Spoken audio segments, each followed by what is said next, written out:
Okay, in the previous chapter, we discussed phenomena considering that the current that is flowing in any of the circuits we have discussed is direct current. That means the magnitude of this current almost remains same and the direction does not change. But now we shall discuss the phenomena in which the current is alternating. That is, the magnitude of the current is continuously changing, and also its direction is reversing periodically. So the property of alternating current is that the magnitude of our alternating current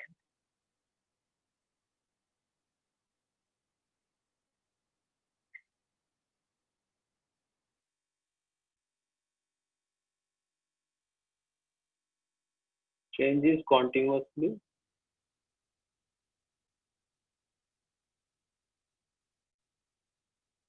unlike the direct current, and reverses periodically.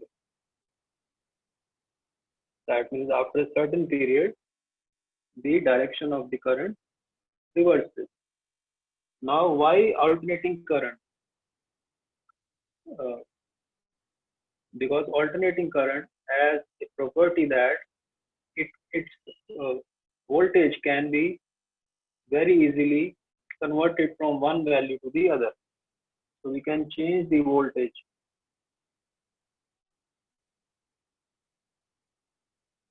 of alternating current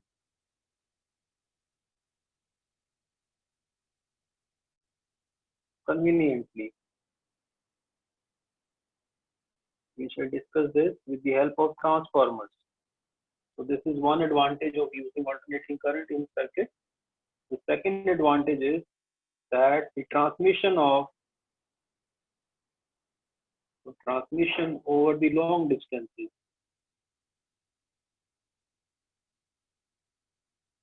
of alternating current energy. So this energy is in the form of alternating current. Alternating current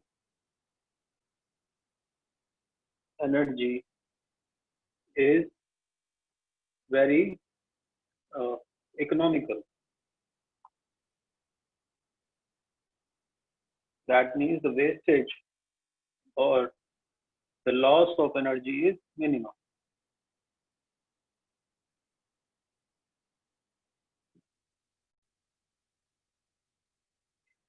So the advantage of using alternating current is number one, we can change its voltages as per our need with the help of transformers, and also it can be transmitted over long distances without much loss of energy. So this we should understand in the coming topic.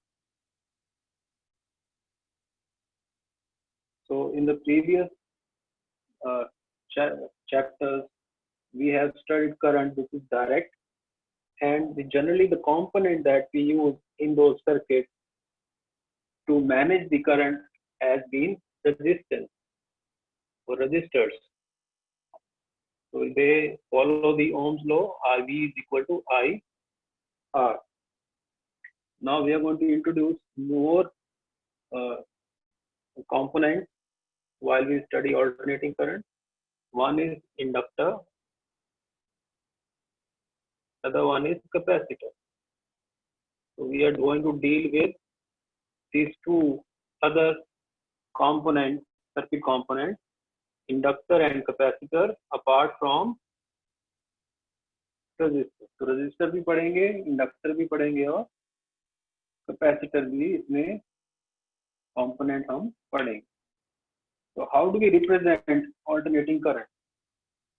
It is represented by I is equal to I naught sine omega t as a sine function, and or it can also be represented as I is equal to I naught cos omega t.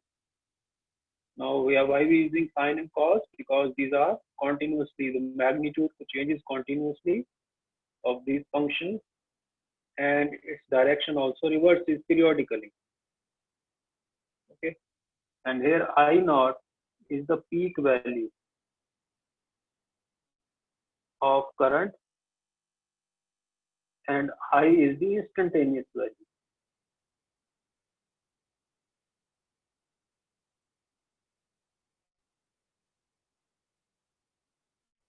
So I is the value of current at any instant of time t, and I naught is the maximum value. So we get a component of maximum value or peak value at any time t, which is the instantaneous value of that time t. Now omega is the angular frequency. Omega is called the angular frequency of alternating current, and omega relation with omega and time period is 2 pi divided by capital T, where T is, this can also be written as 2 pi mu. So what is T? It is the time period of the alternating current.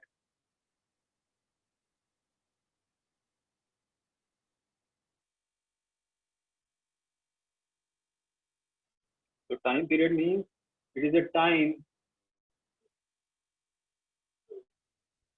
after which the cycle repeats itself, or it is a time taken by for one cycle of current. So what is one cycle? Suppose we have this O along x-axis, say y-axis, and alternating current along y-axis, and T along x-axis, and we want to represent this I, so we can use sine, that is use this sine omega t, or I is equal to I naught sine omega t. Then we look like this.